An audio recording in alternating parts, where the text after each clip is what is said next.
Untuk kamu yang pernah menjadi anak. Anak yang tumbuh bukan dengan banyak pertanyaan, bukan dengan banyak keluhan, tapi dengan satu pelajaran penting. Satu pelajaran penting yang kamu pahami bahkan sebelum kamu bisa menjelaskannya. Bahwa diam adalah cara paling aman untuk hidup. Cerita ini mungkin tidak sepenuhnya tentangmu, tapi kalau dadamu terasa sesak saat mendengarnya, mungkin kamu pernah tinggal di rumah yang sama sunyinya. Untuk kamu yang pernah menjadi anak di keluarga yang dari luar terlihat utuh. Foto keluarga terlihat rapi, rumah berdiri kokoh, pintu selalu terkunci rapat.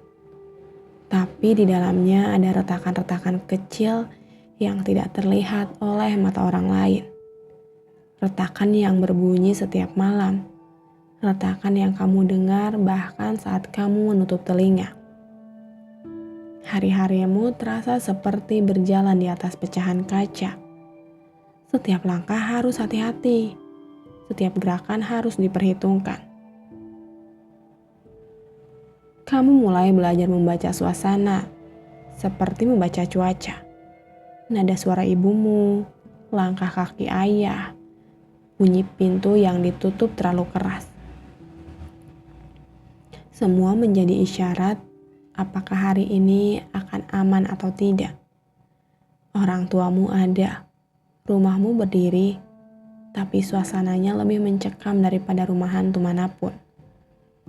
Karena rumah hantu menakutkan hanya sesekali, sedangkan rumahmu menakutkan setiap hari tanpa jadwal. Ketakutan mengalir pelan-pelan di seluruh tubuhmu, seperti air dingin yang merayap dari kaki ke dada. Ia menekan nafasmu, membuatmu belajar sejak kecil cara menahan diri, cara tidak bersuara, cara tidak terlihat, cara tidak menambah masalah. Berdiam diri sambil menonton televisi menjadi pelarian paling aman. Kamu duduk di sana, menatap layar, padahal yang kamu lakukan bukan menonton. Kamu bersembunyi. Kadang kamu menaikkan volume bukan karena ceritanya menarik, tapi karena kamu ingin menenggelamkan suara pertengkaran yang datang tanpa diundang. Lucunya, acara yang kamu tonton seringkali adalah komedi.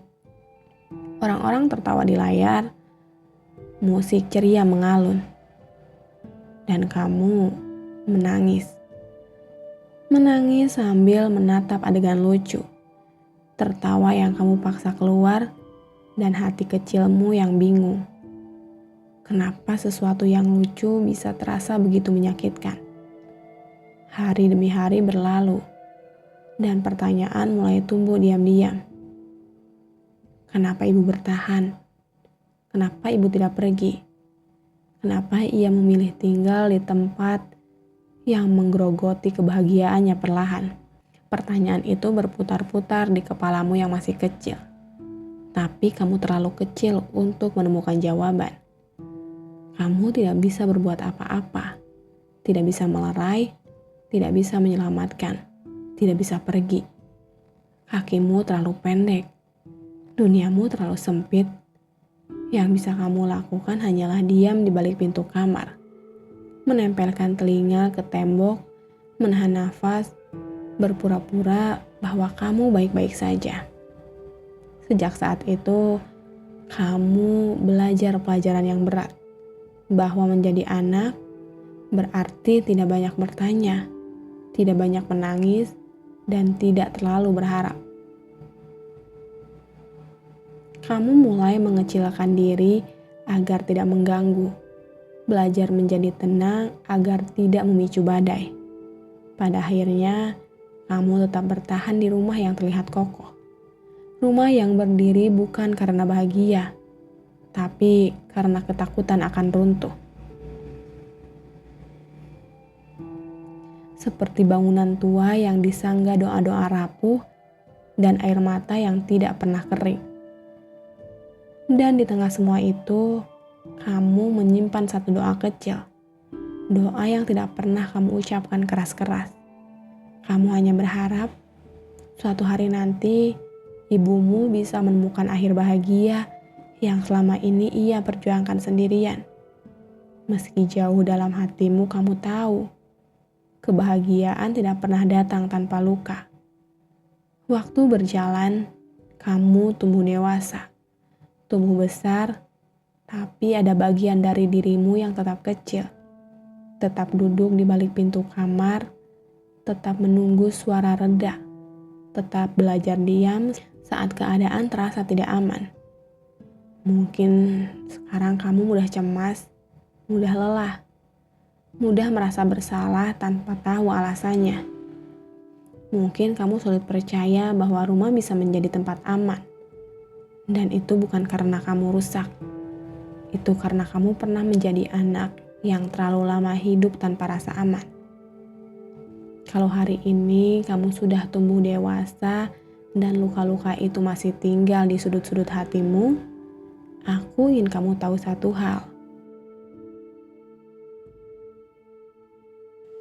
Kamu tidak berlebihan, kamu tidak lemah, kamu hanya anak yang terlalu cepat belajar tentang bertahan.